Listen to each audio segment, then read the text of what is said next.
expecting to have friends.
Is that okay?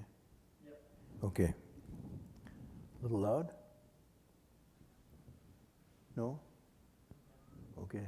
Then I don't have to shout. Okay.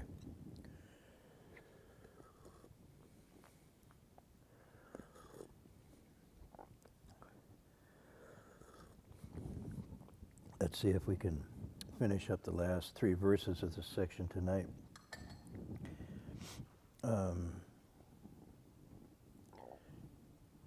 43.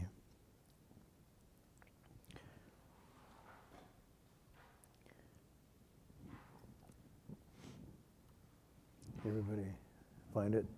So the reason I want you to find it is we recite the Chinese together, then your good Chinese smothers my bad, and people don't actually hear my horrible Chinese. So, nice and loud, please. With the Yishan Wei Wu Liang, that one? Okay.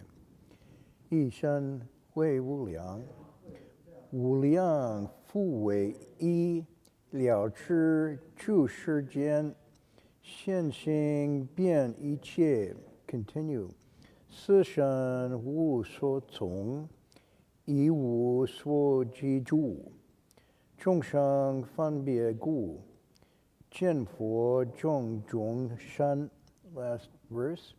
心分别世间，是心无所有。如来知此法，如是见佛身。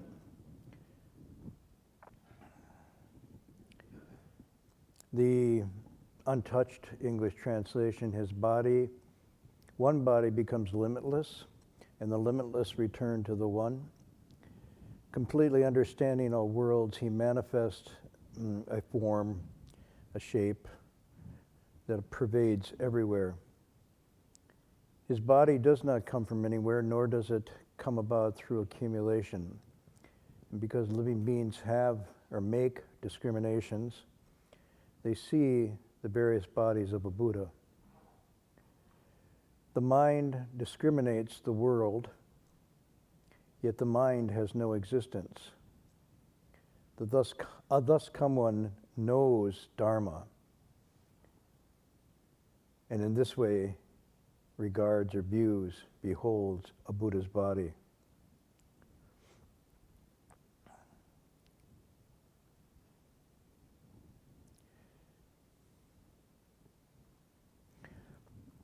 So while we're looking at this, I was bringing up some themes last week that the text itself provides us with.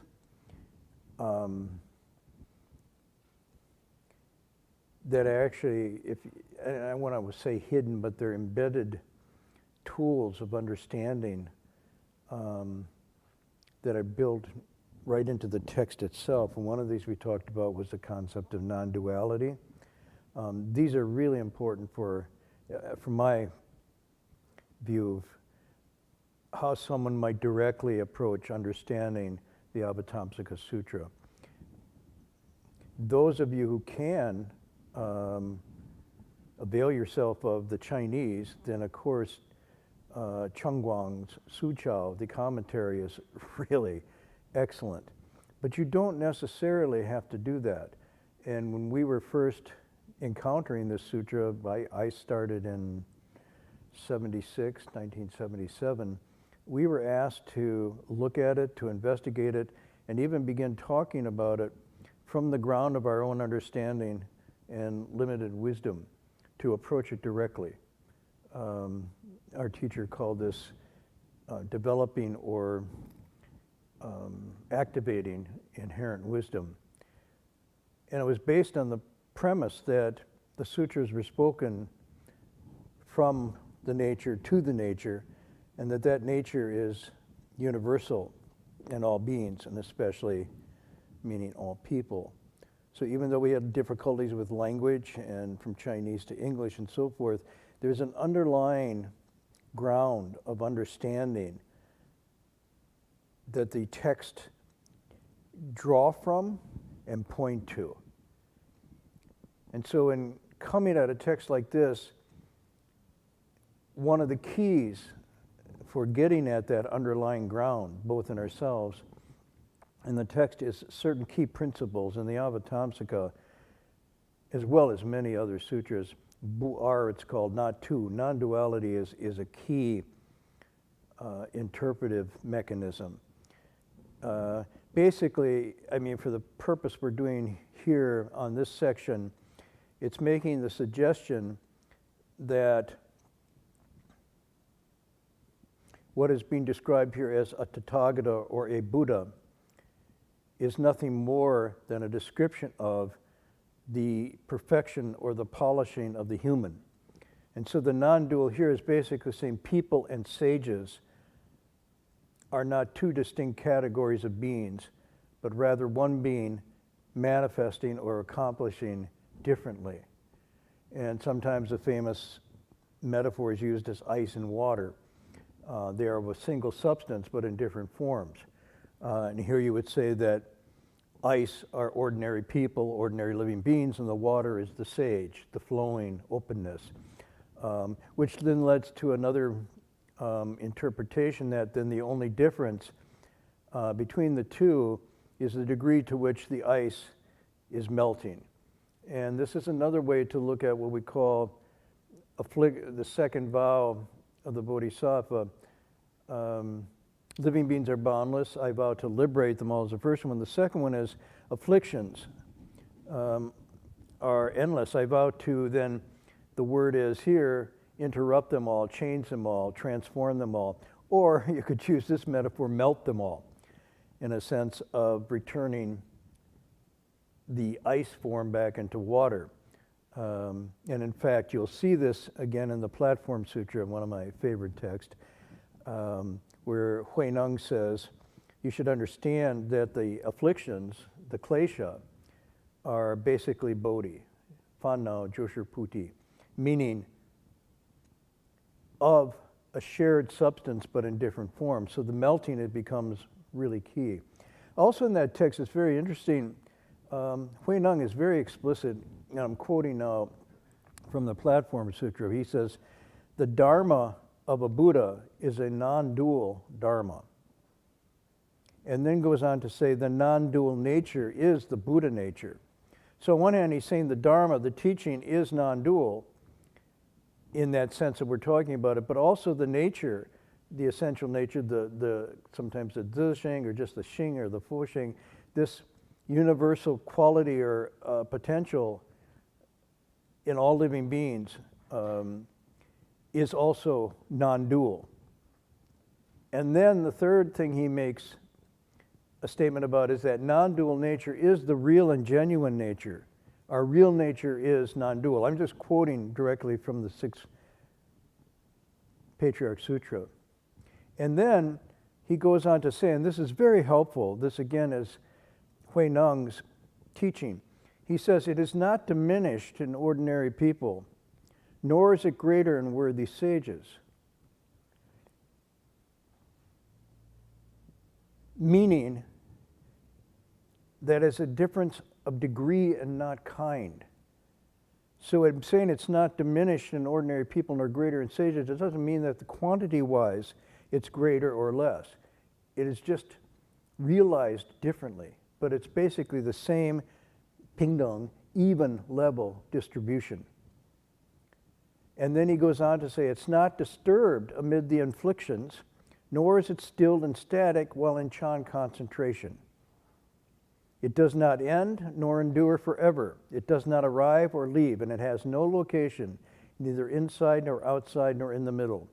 Unborn, undying, its essence and appearance is just so, Rusher, as it really is. It is a permanent and unchanging, and then he says it is called the way, the Tao. So this is Huineng's rendering of this theme that we see both in the Avatamsaka, but also giving a clue as to how we might understand the Avatamsaka. Huineng's language in the Platform Sutra is very direct. It's said that he was illiterate and he was not like super well educated, so his language is very straightforward and approachable. even still, it's quite profound, as you can tell from what I just read. On the other hand, the Avatamsaka has an eloquent and maybe even a grandiloquent kind of nature to it, but the principles are exactly the same. So in him describing the non-dual, in Huineng's words, this is essentially what the Avatamsaka is saying. And in the famous passage from the Avatamsaka, if one wishes to know every Buddha that ever was, is, or will be, contemplate the nature of the Dharma realm, the realm of reality. Everything is made from this mind alone, this mind being this nature. So what you're seeing here is an immense statement of non-duality, which then leads to a number of implications for cultivation. The next thing we were making a point of, and I'm just repeating this a little bit as a key, is to see these texts as not merely descriptive of the awakened state of Buddhas and Bodhisattvas, which it is, but also as a prescriptive, like a doctor's prescription, about what we might do in order to realize that state. So in this sense, these are not so much statements of theological truths as they are manuals. Like you buy a new computer or you buy a car, there's a manual for operation. These are manuals of self-cultivation. The Avatamsaka then is. And then I will reinforce this tonight a little bit with Master Hua's commentary. That actually, if you look at it carefully, which I have been doing more lately, even though I heard it many years ago, only now, as with the sutra, is it starting to make more sense to me. I don't know what the difference is, but as I try to get into this text closer, I can realize that his commentary, even back in the early days here, you can see him pointing to what I call this hermeneutic of non-duality and immediacy. So when he says the limitless return to one, which is the passage we had tonight, his commentary on this is a Buddha's limitless bodies will return to the one body, but the Buddha is still just the Buddha. And then here's his commentary. Can you be like him? It's a question he's asking the assembly. Can you be like him? So all of a sudden he switches. He seems to be talking about a Buddha, the Buddha. And then he addresses his audience, which was at Gold Mountain Monastery at that time in San Francisco, asking us, can you be like him? And then Master's commentary goes on, you may say, I can't. Well, Bunang, I don't have that. But he says, if you can't, and you only see that Buddha has that talent and spiritual penetration, then that's no use. That's no use. What is it of use to you? Because then that wisdom, that talent, and the talent is kind of an interesting word, that capacity, is of no use to you if it's completely embodied in someone else and not available to you. And even if you see something you want to imitate, how can you possibly do that unless you feel you have the ability to do that? If it's so far out of the reach of where we are, what would be the point of even looking at this? Except to be awed into a kind of submissive, I don't know what you'd call that, when almost paralysis of being. You would be in awe, but at the same time, you would have no taste for this. So then the Master goes on, he says, so what you should do? What should you do? You know, again, this is something that's really important that came out from a number of teachers I had who I really valued in their approach to classical text, was to say, don't simply try to figure out what the text is saying and what it means.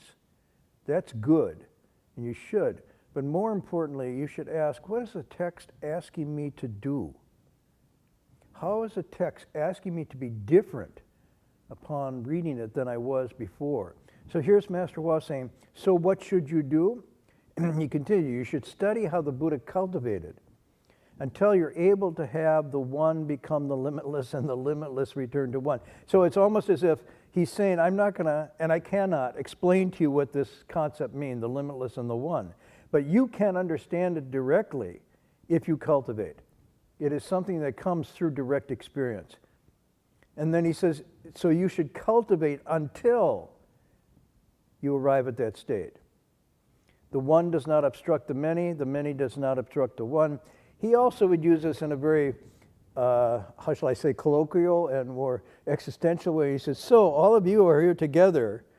You shouldn't obstruct each other. You should be as one together. The many should not gang up on the one, and the one should not go against the many and be, obstreperous and arrogant and standoffish. So he would do it in that way, which would make it more accessible, but obviously this is talking about something more than that. And then he goes into something specific. He says, speak one less sentence and recite the Buddha's name one extra time. So again, for us at that time, many of us were social, gregarious, outgoing, talkative, seemingly well-educated, and had a lot to say, so we thought. And so there was a lot of conversation that would go on that was completely wasted. The teacher used to say, so now what are you talking about, how 2 frogs have 4 eyes? Oh, we're speaking Dharma to each other. Really? Okay. Speak one less sentence and recite the Buddha's name one extra time. The reason he was saying this was not to criticize sharing, but most of our talking was just standing up and showing off, or quietly just socializing out of the, if you could, the anxiety of just facing our own minds and being quiet. And so he would encourage us to only talk when it was important and necessary to talk, and just not let the habit of casual conversation take over, which scatters the chi and also messes up other people in their cultivation. And he goes on, he says, both left home and lay people should gather in their minds in all places and in all actions and every word and deed. Don't be so scattered. When walking, don't look around at everything. What should you do? Again, what should you do? Single-mindedly recite the Buddha's name, or single-mindedly hold a mantra, or single-mindedly recite a sutra. Walking is a good time to cultivate, or perhaps standing somewhere.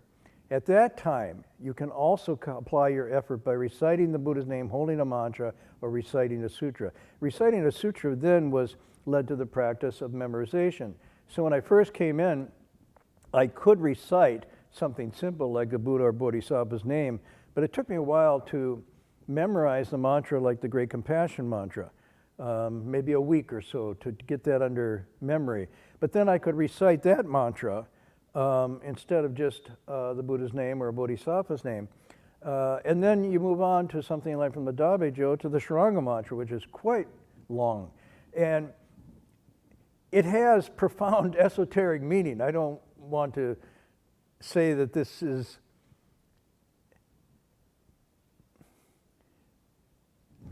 that the memorization acts as an avenue for understanding that meaning over time. However, one of the other benefits of the memorization is that the longer and more difficult it is to memorize, the more you are concentrated in holding that attention span on the memorization. He says you can cultivate while you're sitting somewhere. You don't have to cultivate at home. You can cultivate while sitting in your car, on a bus, or on a boat, or on a bicycle. Shouldn't just sit there and chat aimlessly. And then he uses the expression, return the light and illumine within. Light up your mind and nature. Be mindful of Buddha, Dharma, Sangha. When you're lying down, just don't lie there and do a lot of confused, muddled thinking, daydreaming. So walking, standing, sitting, lying down, you should talk less and recite the Buddha's name more. So on one level, this sounds like sort of just kind of reflexive devotional practice. But if you look at it really deeply, behind this exhortation to recite a sutra, a mantra, a Buddha's name, and less babble, is something very profound pointing to this text. And last time we listened to something by Ajahn Chah. And Ajahn Chah was talking about the practice of sati. And I'll just repeat what he said. He said, when we know our own mind, when there is sati, to look closely at this mind, there is wisdom. So again, he's pointing to the same thing. The wisdom is within one's own mind, if we can look closely at the mind. And then he says, at all times and all places become occasions for us to hear Dharma, but also to expound Dharma. And then we mentioned that sati, at least as he translated, what meant to maintain an awareness of reality where sense perceptions are understood to be illusory, not fundamentally real. Projections of our desires, fantasies, fears, and so forth. And thus the true nature of phenomena can be seen if we can maintain that sati-like observation of them as dreams, illusions, bubbles, and shadows. That is a kind of sort of shamatha vipassana approach to looking at the nature of reality. And sati is this holding of the mind, steadiness, the sort of combination of stopping and the corresponding insight into the nature of reality, when the stopping keeps us in the observation post, so to speak, in neutral gear. But there's also another level of this that's used in Chan. And so I'm trying to suggest that these, although they're called different things, are basically coming at the same thing. The observation, the understanding of the mind and the worlds it creates, and correspondingly the mind, when stilled and purified, regenerating this kind of awakening that's talked about in the text. So for Shu Yun, Master Shu Yun, Empty Cloud, he talked about mindfulness in a slightly different way, but not that different. And he said, that, going back to single-mindedness in Chinese, Yi Xin, one-mindedness, it wasn't to enter a trance. And it wasn't just something that you would do to zone out, or for the sake of just an absorption into a kind of samadhi. But he said the aim of this method was to use a single thought to oppose and arrest the myriad thoughts, so as not to follow what he called the illusion. So in either case, when Master was, you single-mindedly here recite Buddha sutra, mantra, and talk less in a sense, observe and scatter into less, or listen to less, and so forth, he's not talking about something magical, that when that happens, suddenly the Buddhas and Bodhisattvas grant a kind of awakening. But he's simply pointing to the non-duality, that if that mad mind is interrupted and one thought opposes a myriad, in that very stopping, this original mind, this original nature expands and opens up. So you could say it's something like a trick. And Shu Yun goes on to say it is a little bit like a trick. It's using fire to fight fire, poison to fight poison. But it's necessary because without that device, our habituation and our flowing is almost without stop, reflexively going on. So these expedient devices come. That's why a passage like this, maybe when I heard it in the 70s, I heard it as sort of just an exhortation to be more devotional, reciting the Buddha's name. But over time, I came to see that it had very pragmatic existential application, which was to interrupt and oppose my myriad snow-like blizzard thinking. And in the very interrupting and stopping of that, almost like unexpected, insight can occur, does occur. And you see through and are able to let go of things because you see them for what they are, instead of projecting onto them and actually projecting them. So he gives a little verse. He says, speak one less sentence, recite the Buddha's name one extra time, recite until your confused thinking dies and your Dharma body will come to life. That's the verse. Speak one less sentence, Recite a Buddha's name one more time. Recite until the false, confused thinking grinds to a halt or is interrupted and passes. And then, right there at that spot, Dharma body comes to life, your true nature. And he goes on to say, so cultivators, always watch over yourself. Really pay attention. And again, this goes back to what Ajahn Chah was saying. Know your own mind. Look into your own mind. Know what it's doing at any one moment.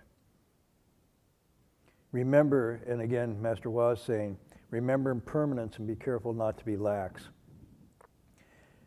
And then he goes on. He stresses his point again. He says, but the Buddha is a Buddha. Can you be like him? You see again this hint at a hermeneutic of immediacy. Can you be like him? You may say, I can't. You may say, the Buddha has talent, spiritual, but that's no use. What should you do? And he goes on to repeat this again. These texts are meant to inspire a kind of practice and not simply to paint a picture of the unattainable. And the text goes on, completely understanding all worlds, manifest a shape that pervades everywhere. Body does not come from everywhere, anywhere, nor does it come about through accumulation. And then this key line, because living beings have discriminations, they see the various bodies.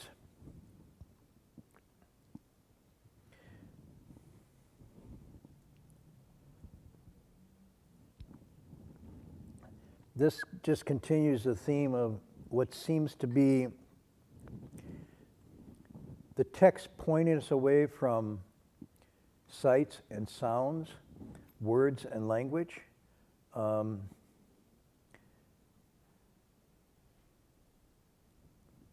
In trying to understand what is Buddha, what is Dharma, and pointing instead to some activating or accessing something inherent.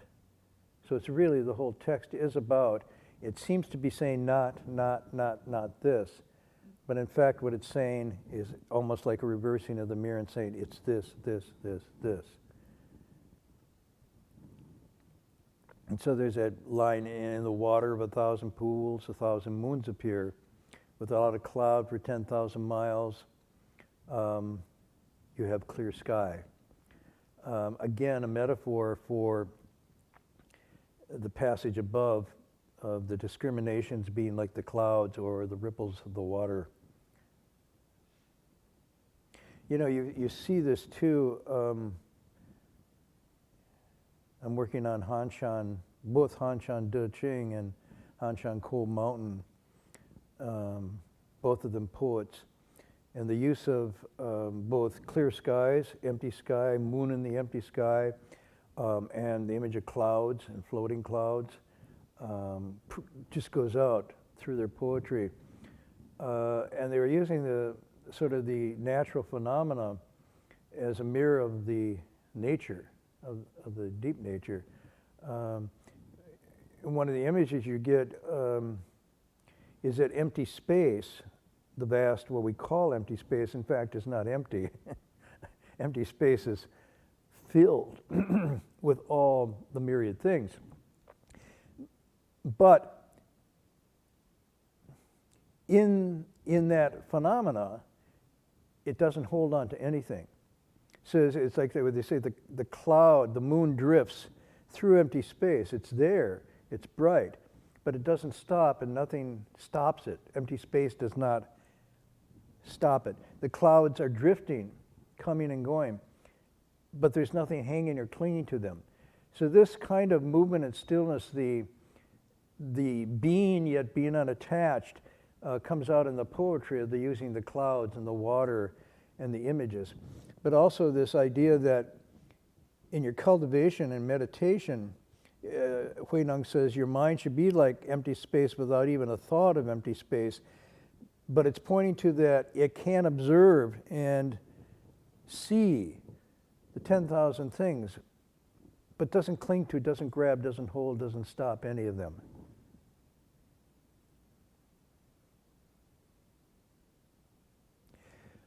This going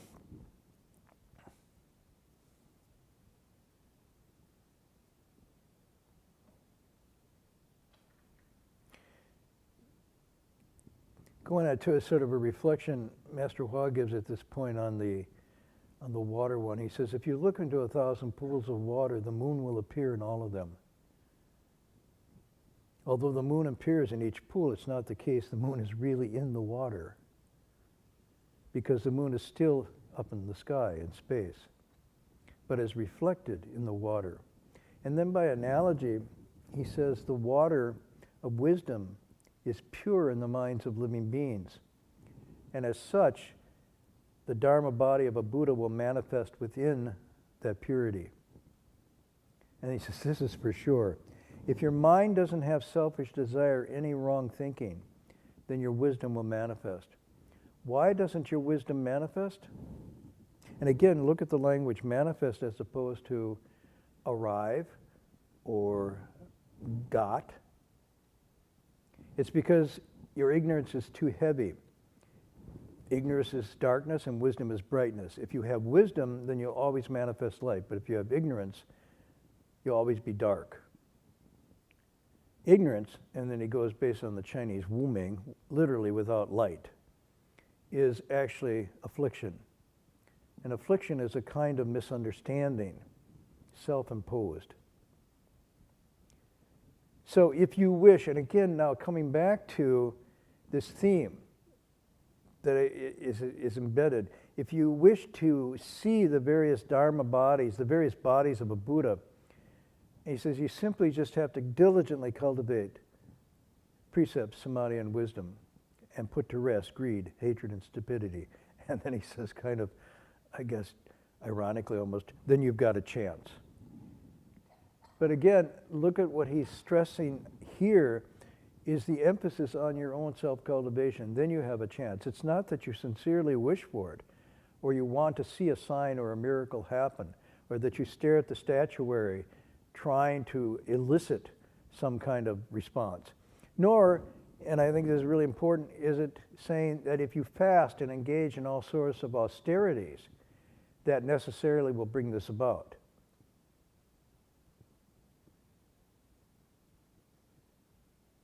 Nor even necessarily if you memorize texts. All of these things are aids to something, but they're not ends. His line here is if you cultivate, purify through precepts and mindfulness, this constant sati application of mindfulness, this will happen by itself. You have a chance then. Outside of that, you don't have a shot at it. So again, you can see the immediacy built into this text and the commentary. Anyhow, this also reminded me of, I'd like to bring in other texts because when my teacher was teaching us, he was of the persuasion that the wisdom, the insights, the compassion, the understanding, the refinement of the best dimensions of the human were not limited to what we call Buddhism or Buddhist text or the Buddhist tradition. They were to be found almost anywhere and everywhere. They had a single flavor, almost a single color, although the containers for them were varied and different. And if you understood that color and flavor, you could find it and see it almost anywhere. So often, he would invite many people from different religious traditions, different philosophical traditions, educated and academic people to come in. And the one thing that they all had in common was somehow this sense of the human capacity for boundless goodness and understanding through their various texts and traditions. In any event, we had classes in the Taoist classics, the Confucian classics, Christian mysticism, all kinds of worldly teachings. Yeah, it was quite interesting. But this one that today reminded me of was one of my favorite texts, which is the Tao Te Ching. And when I was looking at this passage of verses we've just been reading from the Avatamsaka, marks and appearances, beyond marks and appearances, can't be seen, sights and sounds, the inability of language and words to reach it, and so on and so forth. Then I thought of this first volume, first chapter of the Tao Te Ching. And it basically goes like this: Dao ke Dao, Fei Chang Dao, Ming ke Ming, Fei Chang Ming. And it goes, but what it's saying here almost is what the Avatamsaka is saying. Basically, the Tao, the way that can be told, put into words and language, is not the unvarying true Tao. And then the names and language that we apply to this are not real unvarying names. So it's very interesting that you see a similar thing here in this first chapter of the Tao Te Ching that you see in the Avatamsaka here, a kind of sense that it can be known, it can be experienced, but at the same time, it is something that is realized through intense self-cultivation and realization, and not through going outside. However eloquent and erudite these texts might be, they're all only fingers pointing to the moon. And the moon is one's own wisdom, one's own nature. So again, the Tao Te Ching, less than being a statement of philosophical or esoteric truths, is more of a manual of cultivation about how to rather than what to. And the reason I say this is that, and then I read this line different, which follows these two, Tao ke Tao, and this one goes, because in this line we see the actual hermeneutic of practice being thrown out.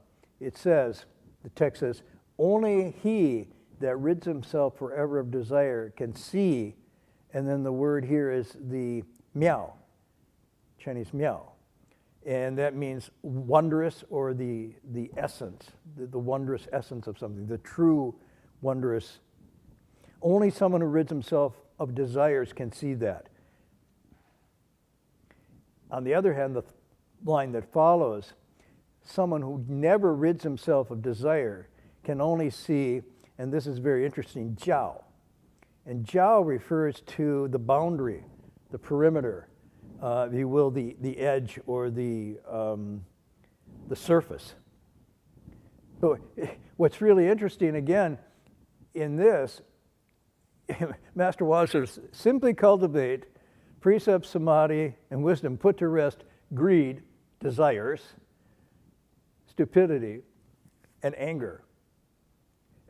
And the Tao Te Ching is basically saying these desires and the corresponding emotions of anger and stupidity that feed and flame off of these desires allows you only to see the fringe. You only will see the superficial appearances, basically what the Avatamsaka is saying.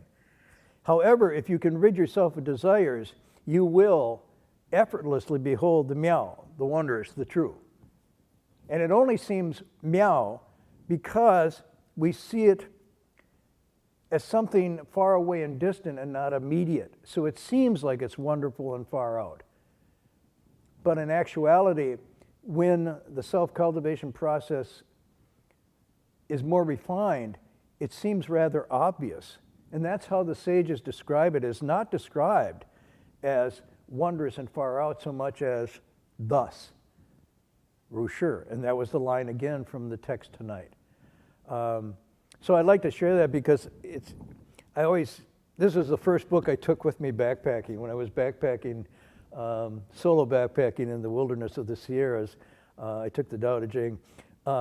I can say that I don't think I penetrated it at all, but I kept looking at it, reading it, read a kind of a chapter a day, think about it in my own ways of thinking about it.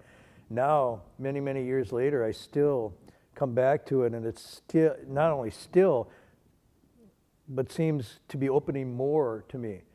And this chapter of the Avatamsaka and the Tao Te Ching mutually reflect on each other. They're not in opposition, they're actually complementary. So I know some scholars will disagree and say, well, Taoism is Taoism and Buddhism is Buddhism and never the twain shall meet. But I do not have that persuasion, and I find them mixing their waters all the time, maybe with different metaphors and different languages, but it's there. There was a sort of contemporary commentary of somebody writing about this, and I'll share it with you. He took the verse that we just read from the Tao Te Ching and then said, let's see, what do we say? Takeaway, stop wanting stuff. It keeps you from seeing what's real. When you want stuff, all you see are things. That's an interesting re-rendering of that. With desires, you only see the surface. Free of desires, you see things as they really are. So he says, stop wanting stuff. It keeps you from seeing what's real. Living beings grasping everywhere, cover over the meow, the wondrous. Remember this verse? When you want stuff, all you see are things. This is really interesting. It's very profound because it's saying the same thing the Avatamsaka is saying. By discriminations and wanting, we see and project and make things out of dreams, illusions, and bubble shadows, and we think they're real.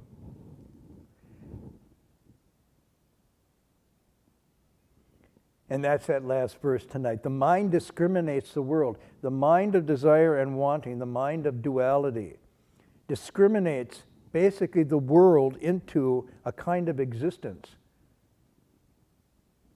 Inside, outside self, and others, and so forth.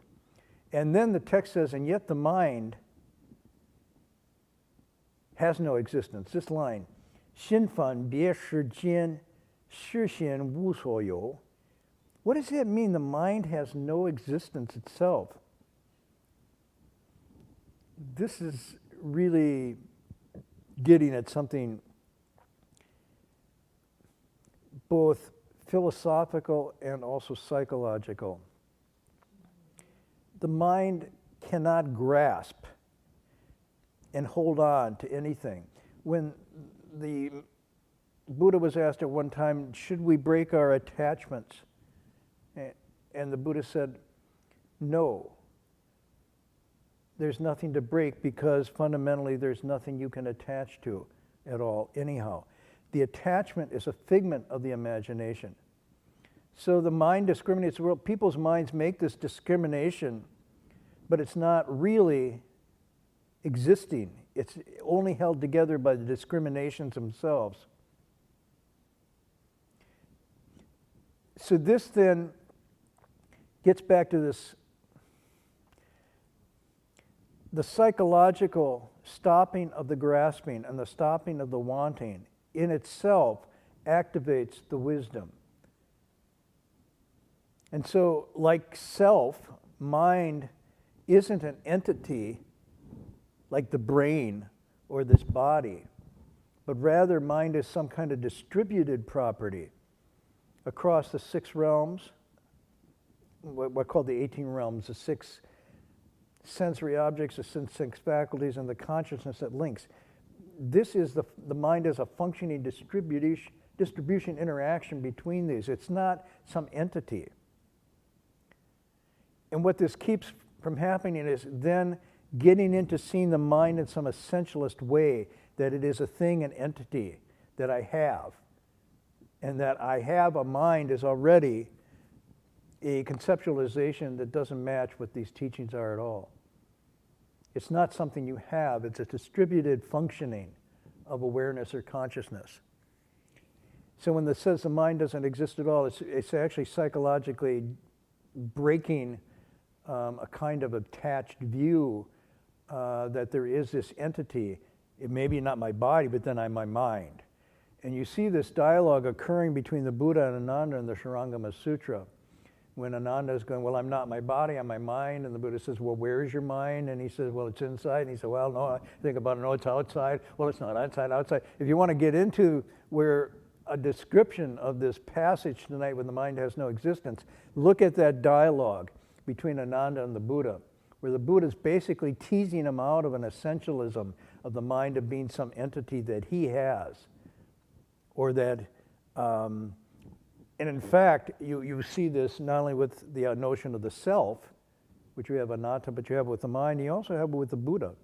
The Avatamsaka says, and all Buddhas are also not. So this is quite profound. Anyway, the passage ends, someone, the thus come one, Buddha, a Tathagata, knows this truth, and in this way beholds the body of a Buddha, sees it in this way, which is not as a thing, not as an entity, but as a liberated state of understanding and insight that is within our own being and not outside. So I'll stop there tonight. I know this is a bit of a route, and I apologize if I rambled a bit as usual, but I wanted to maybe finish up these verses. Finally, some people have asked, when are we going to finish this chapter? Because there's only, 30 or more to go. But also to bring out these tools for getting at the text. And the reason I'm trying to do this is to help me a great deal in my own understanding, but I think if you were to use the principle of non-duality and the principle of immediacy,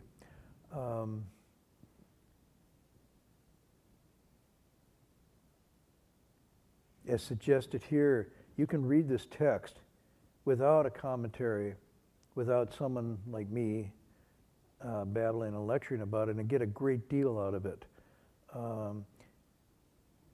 And this is something that the text itself and really good commentaries point us to. So that being the case, maybe the takeaway is that this is, I don't want to use this phrase because it's used derogatorily. It's, someone says, oh, it's all about me, meaning it's all about me, self-referential. But in this case, it is all about me, or it is all about you, and not about some distant Buddha or Bodhisattva. So in the positive sense, it is all about me, all about you. Anyhow, I'll stop there tonight. I don't see our two monks who might have lectured, so they are gone. They have no marks or appearance. I guess then we will end here tonight, and I will do the transference unless somebody has some pressing question. Going once, going twice. Okay, one question. What translation do you recommend for the Tao Te Ching? Which translation for the Tao Te Ching? Do you know Chinese? It's an actually good way to learn Chinese, in the sense that if you were to take the original Chinese and just kind of character by character start to learn the character and just put down, almost dictionary style, Dao ke Dao, Dao able to be called Dao, da da da, and you just go through. And then if you look online, you can find comparative translations of the Tao Te Ching. You can find 8. It's probably the most translated Chinese philosophy text, I think, out there. Second most translated book in the world. Second most translated book in the world is the first is the Bible. Third is Don Quixote. Don Quixote's third, the Bible, Tao Te Ching, and Don Quixote. I recommend all 3 of those. That being said, the thing about it is it's really fun to take it. So you take it and you look at those 8 different versions, you'll find, wow, they're quite different. Even on those 2 characters that are mentioned tonight, the miao and the jiao. The miao being the wondrous, the jiao being the periphery or the boundary. You can then work it into various English translations, and it's just a start. You work it into one that resonates with you and you like, and you look at the others, and you just slowly go through a text like that. I would say, to be honest with you, my favorite translation of the Tao Te Ching that to me conveys the spirit quite well is Arthur Waley's translation, which is readily available in paperbacks. And he's got a wonderful introduction, a long introduction on the Tao Te Ching in his that work. That's a place to start. But I really would encourage you, even though it's not accessible to you right now, is to start playing with the Chinese a little bit. I'll read you another one. This is another, I gave you sort of a colloquial translation of stop wanting stuff. Remember that line? It keeps you from seeing what's real. When you want stuff, all you see are things. Then there's this translation. Always without, this is an attempt to make it rhyme. Always without desire, we must be found. If it's deep mystery, we would sound. But if desire always within us be, its outer fringe is all that we shall see. You see, so this is, you get the vibe there, the spirit is there, but wow, it's a little bit different. So that's why I say play with different translations on a text like this. And you don't have to master Chinese to do this. You can begin as a very rudimentary student. You can just look up these characters. Sometimes it's as easy as if you have online dictionaries or whatnot, you just cut and paste the character and it'll give you kind of the meaning. But then you go look, maybe you go further and say, okay, so this is standard Chinese. What's the Buddhist? And you look up Buddhist meaning, oh, you get a little more spin on this. Or you could look up Taoist and see how that is used.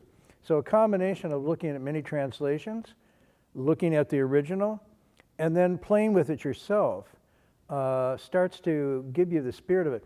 It also has the benefit of slowing you down. I mean, you could read the Tao Te Ching from cover to cover, on a flight from the East Coast to the West Coast, or maybe even faster than that. But it's sort of like Pigsy in The Journey to the West, who swallows the dates whole, one after the other, and then he finally says, what do they taste like? So these particular texts, I found this when I was backpacking, just a chapter a day is very rich, especially if you're looking at the original characters and trying to wrestle with it. And don't be frustrated if the meaning doesn't jump out immediately, because as you read the whole thing, you kind of get an overarching spirit of it, and then you're able to come back and read it through another understanding, yet another understanding. But I will say with the Tao Te Ching, as with this text, the more that you actually cultivate your person, the more that you purify your lifestyle, and the more that you're able to bring your mind to attention to what's going on inside and see through a lot of what's distracting outside, the more these texts really come forth. It's almost like they're the deepest voices of our true consciousness that have been sort of put in a time capsule here. And we can only access them by quieting and purifying, but the more we do that, the more they actually become loud and clear and vocal, and almost like the only thing in the world that's talking what's making sense and true, and the rest of it's BS. So it's really funny how these turn, but there's an interaction that occurs between you and the Chinese, but your own self-cultivation as a person in these texts that starts to make, and then you go, wow, who wrote this? Who came up with this? Because this is, incredibly cogent and perceptive, and I would say grounding and inspiring in terms of giving actual concrete guidance about how to live and how to be a person. Good stuff. So, good question. I don't know if that helps, but yeah. Okay. We closed. Do you want me to announce anything, or do you want to announce anything? And maybe do the transference?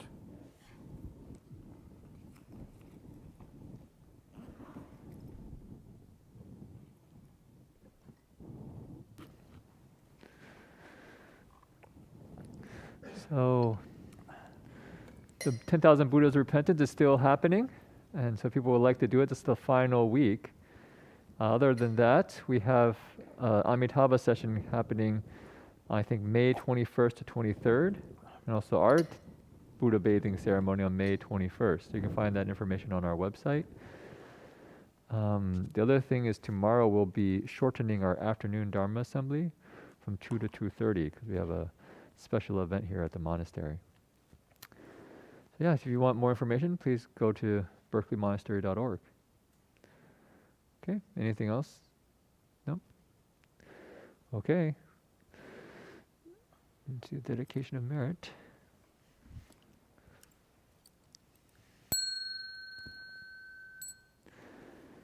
May every living being, our minds as one and radiant with light, share the fruits of peace with hearts of goodness, luminous and bright.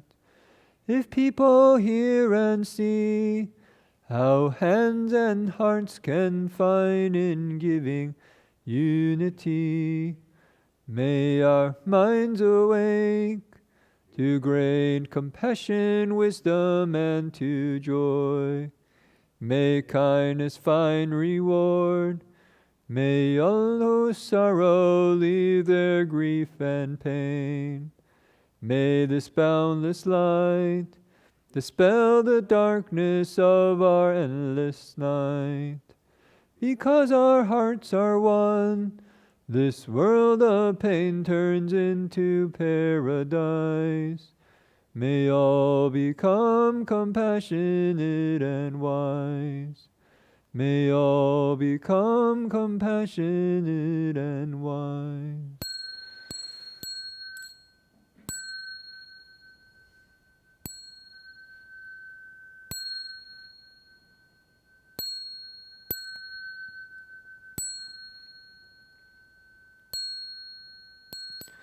Bow in respect to the three jewels.